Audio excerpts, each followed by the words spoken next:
Tough day. This evening in Kabul, as you all know, terrorists attacked that we've been talking about and worried about, that the intelligence community has assessed, has undertaken an attack by a group known as ISIS-K. Took the lives of American service members standing guard at the airport and wounded several others seriously. He had also wounded a number of civilians, and civilians were killed as well. I've been engaged all day in constant contact with the military commanders here in Washington and the Pentagon, as well as in Afghanistan and Doha. And my commanders here in Washington in the field have been on this with great detail, and you've had a chance to speak to some so far.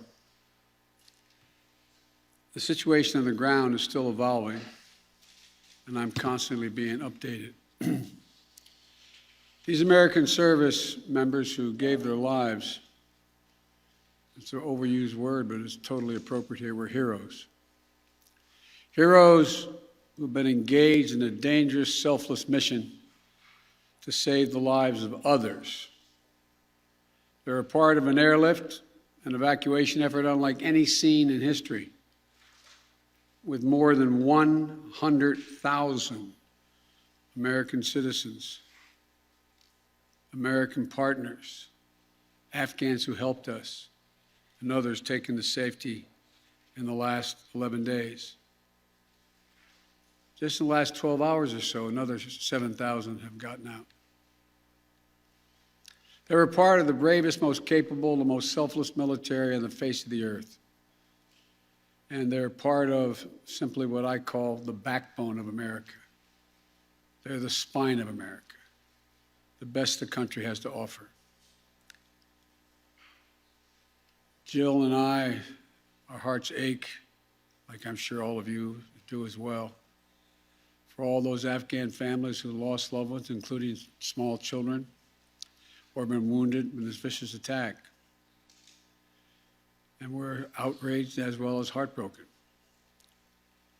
Being the father of an Army major who served for a year in Iraq, and before that was in Kosovo as a U.S. attorney for the better part of 6 months in the middle of a war. When he came home after a year in Iraq, was diagnosed, like many, many coming home, with an aggressive and lethal cancer of the brain, who we lost. We have some sense, like many of you do, what the families of these brave heroes are feeling today. You get this feeling like you're being sucked into a black hole in the middle of your chest. There's no way out. My heart aches for you. But I know this. We have a continuing obligation, a sacred obligation to all of you, the families of those heroes. That obligation is not temporary, it lasts forever. The lives we lost today were lives given in the service of liberty, the service of security, and the service of others, in the service of America. Like their fellow brothers and sisters in arms who died defending our vision and our values in the struggle against terrorism, of the fallen this day, they're part of a great and noble company of American heroes. To those who carried out this attack, as well as anyone who wishes America harm, know this: we will not forgive. We will not forget. We will hunt you down and make you pay. I will defend our interests and our people with every measure at my command. Over the past few weeks, I know many of you are probably tired of hearing me say it. We've been made aware by our intelligence community that the ISIS-K, an arch enemy of the Taliban, people who were freed when both those prisons were opened, has been planning a complex set of attacks on United States personnel and others. This is why, from the outset, I've repeatedly said this mission was extraordinarily dangerous, and why I've been so determined to limit the duration of this mission. As General McKenzie said, this is why our mission was designed, this is the way it was designed to operate. Operating under severe stress and attack. We've known that from the beginning. And as I've been in constant contact with our senior military leaders, and I mean constant, round the clock, and our commanders on the ground and throughout the day, they made it clear that we can and we must complete this mission, and we will. And that's what I've ordered them to do. We will not be deterred by terrorists. We will not let them stop our mission. We will continue the evacuation. I've also ordered my commanders to develop operational plans to strike ISIS-K assets, leadership, and facilities. We will respond with force and precision at our time, at the place we choose, in the moment of our choosing. Here's what you need to know. These ISIS terrorists will not win. We will rescue the Americans in there. We will get our Afghan allies out, and our mission will go on. America will not be intimidated, and I have the utmost confidence in our brave service members who continue to execute this mission with courage and honor to save lives and get Americans, our partners, our Afghan allies out of Afghanistan. Every day when I talk to our commanders, I ask them what they need. What more do they need, if anything, to get the job done? As they will tell you, I granted every request. I reiterated to them today on 3 occasions that they should take the maximum steps necessary to protect our forces on the ground in Kabul. And I also want to thank the Secretary of Defense and the military leadership of the Pentagon and all the commanders in the field. There has been complete unanimity from every commander on the objectives of this mission and the best way to achieve those objectives. Those who have served through the ages have drawn inspiration from the book of Isaiah, when the Lord says, "Whom shall I send? Who shall go for us?" The American military has been answering for a long time. "Here I am, Lord, send me. Here I am, send me." Each one of these women and men of our armed forces are the heirs of that tradition of sacrifice, of volunteering to go in harm's way, to risk everything, not for glory, not for profit, but to defend what we love and the people we love. And I ask that you join me now in a moment of silence for all those in uniform and out of uniform, military and civilian, who have given the last full measure of devotion.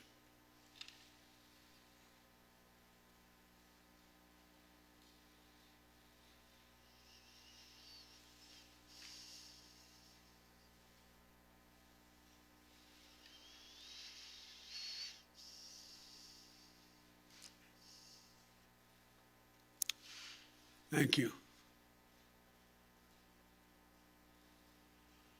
May God bless you all, and may God protect the troops and all those standing watch for America. We have so much to do. It's within our capacity to do it. We just have to remain steadfast. Steadfast. We will complete our mission, and we will continue after our troops have withdrawn to find means by which we can find any American who wishes to get out of Afghanistan. We will find them and we will get them out. Ladies and gentlemen, they gave me a list here. The first person I was instructed to call on was Kelly O'Donnell of NBC. You have said leaving Afghanistan is in the national interest of the United States. After today's attack, do you believe you will authorize additional forces to respond to that attack inside Afghanistan? And are you prepared to add additional forces to protect those Americans who remain on the ground carrying out the evacuation operation? I've instructed the military, whatever they need, if they need additional force, I will grant it.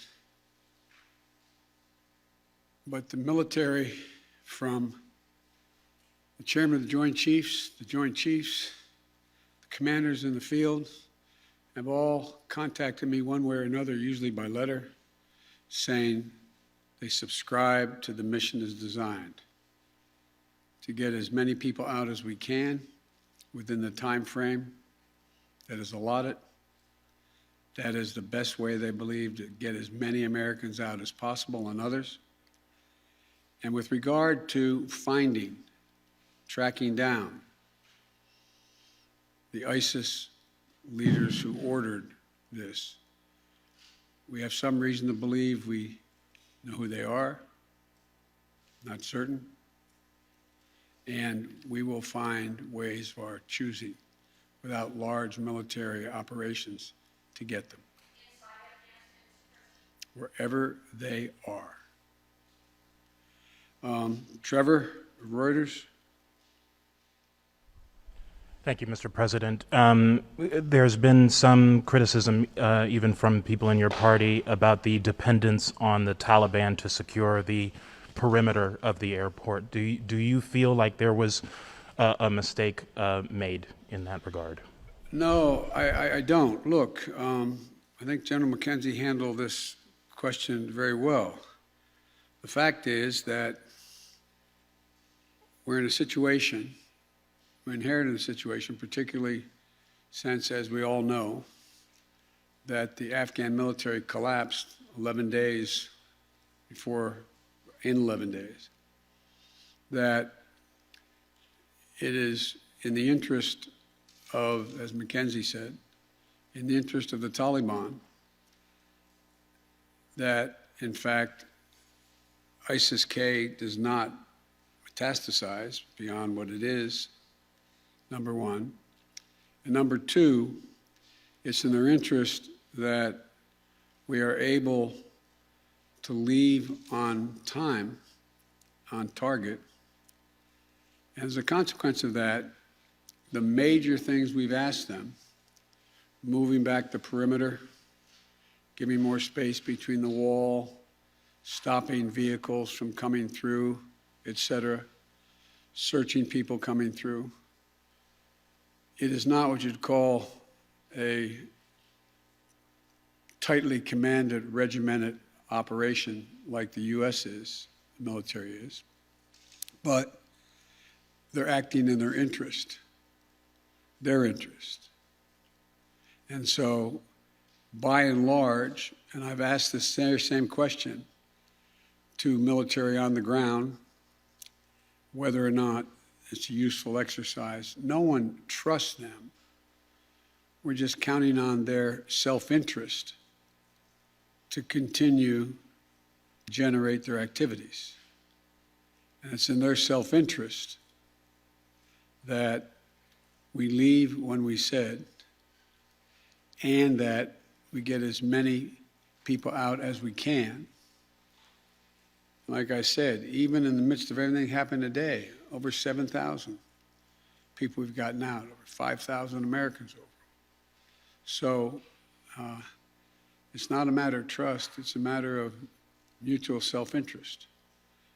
And, but there is no evidence thus far that I've been given as a consequence by any of our commanders in the field that there has been collusion between the Taliban and ISIS in carrying out what happened today, both in front of the hotel and what is expected to continue for beyond today. Amir, Associated Press. Thank you, Mr. President. You have spoken, again, powerfully about your own son and the weight of these decisions. With that in mind, and also what you've said, that the longer we stay, the more likelihood that there would be a major attack.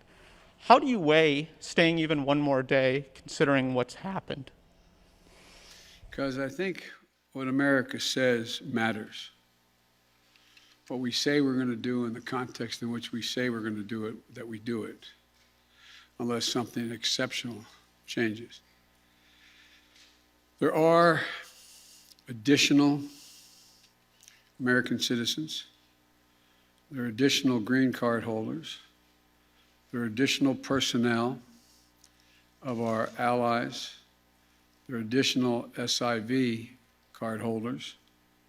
There are additional Afghans that have helped us. And there are additional groups of individuals that have been contacted us, from women's groups to NGOs and others, who have expressly indicated they want to get out and have gathered in certain circumstances in groups, on buses and other means. That still presents the opportunity for, in the next several days between now and the 31st, to be able to get them out.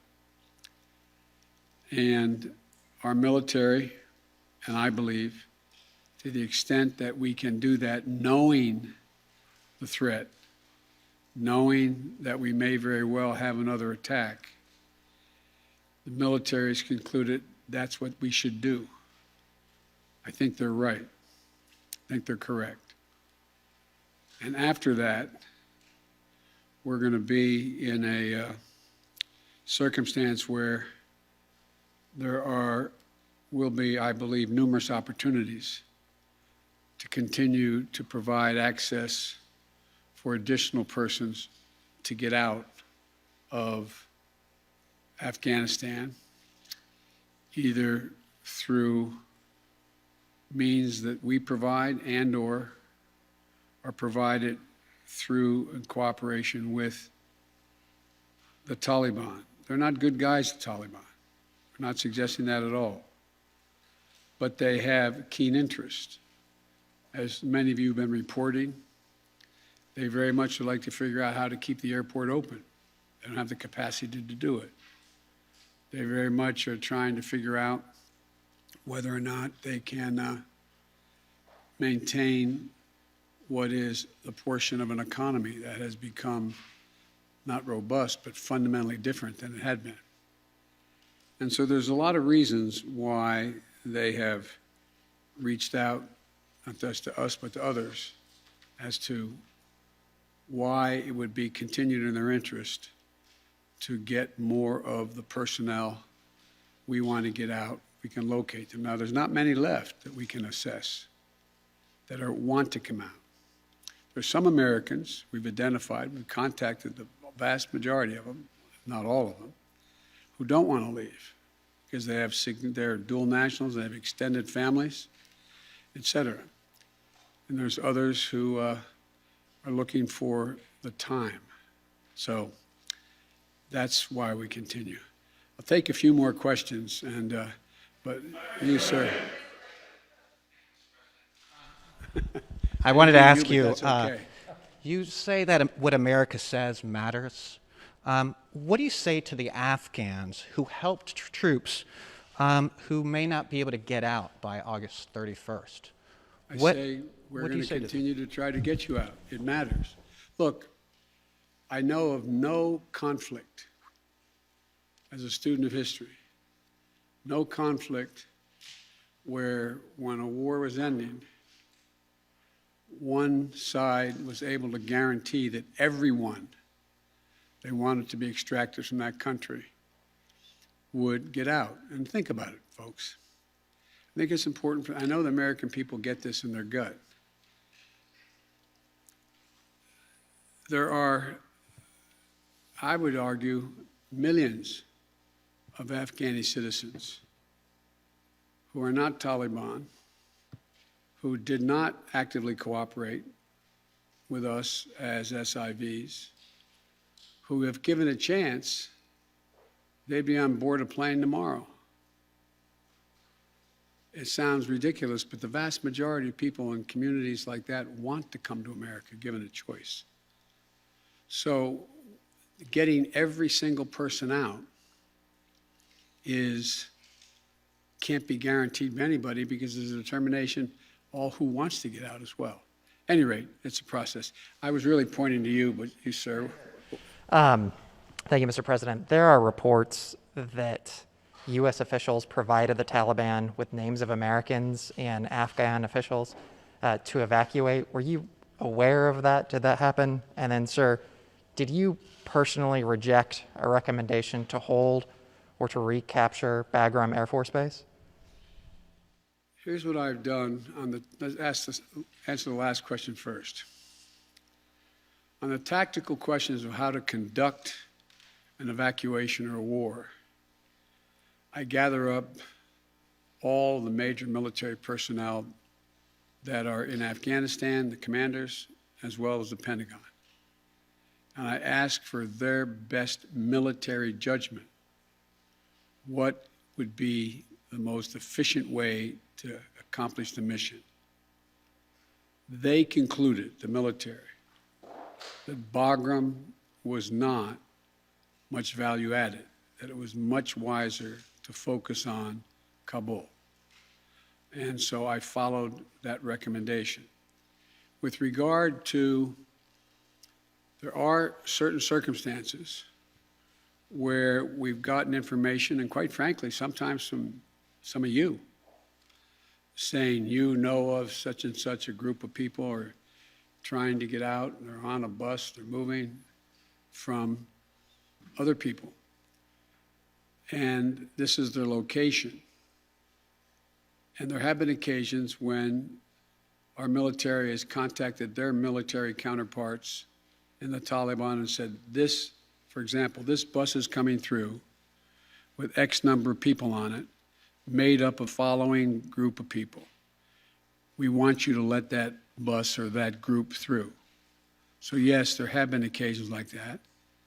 And to the best of my knowledge, in those cases, the bulk of that has occurred, they've been let through.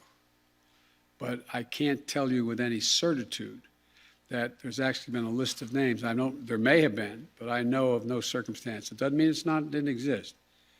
That here's the names of 12 people, they're coming, let them through. It could very well have happened. I'll take one more question.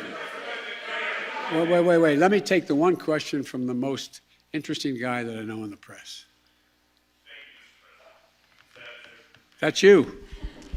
Mr. President, there had not been a U.S. service member killed in combat in Afghanistan since February of 2020.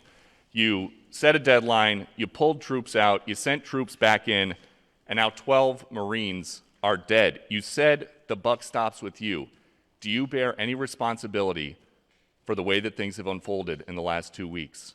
I bear responsibility for fundamentally all that's happened of late. But here's the deal. You know, I wish you'd one day say these things, you know as well as I do that the former president made a deal with the Taliban that he would get all American forces out of Afghanistan by May 1.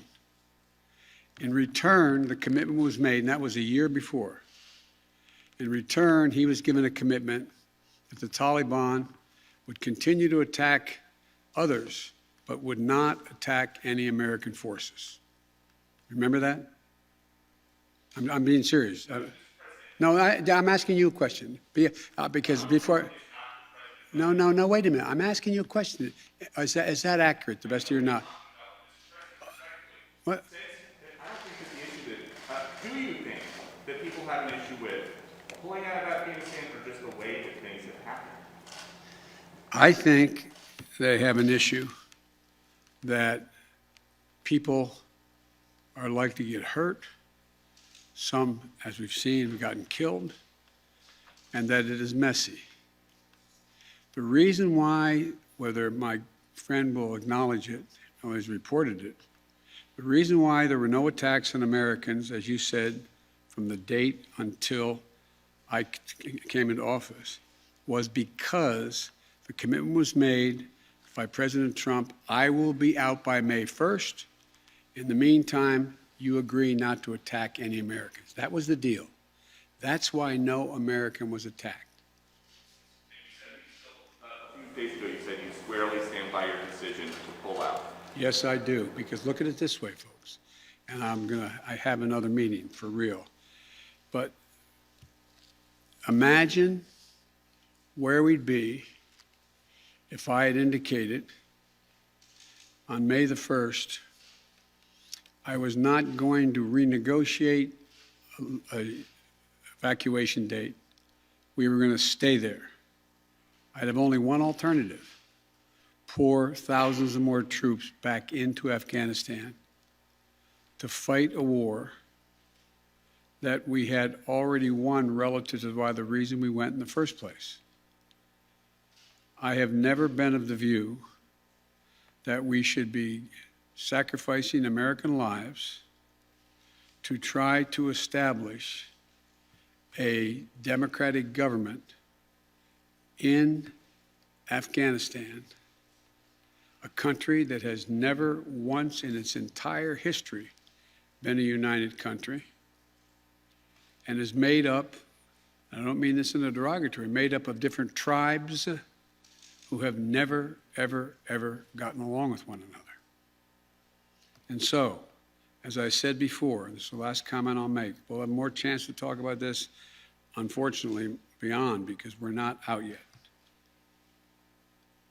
If Osama bin Laden, as well as al-Qaeda, had chosen to launch an attack when they left Saudi Arabia out of Yemen, would we have ever gone to Afghanistan? Even though the Taliban completely controlled Afghanistan at the time, would we have ever gone? I know it's not fair to ask you questions, it's rhetorical, but raise your hand if you think we should have gone and given up thousands of lives and tens of thousands of wounded. Our interest in going was to prevent al-Qaeda from reemerging, first to get bin Laden, wipe out al-Qaeda in Afghanistan, prevent that from happening again. As I've said 100 times, terrorism is metastasized around the world. We have greater threats coming out of other countries, a heck of a lot closer to the United States. We don't have military encampments there. We don't keep people there. We have over-the-horizon capability to keep them from going after us. Ladies and gentlemen, it was time to end a 20-year war. Thank you so much.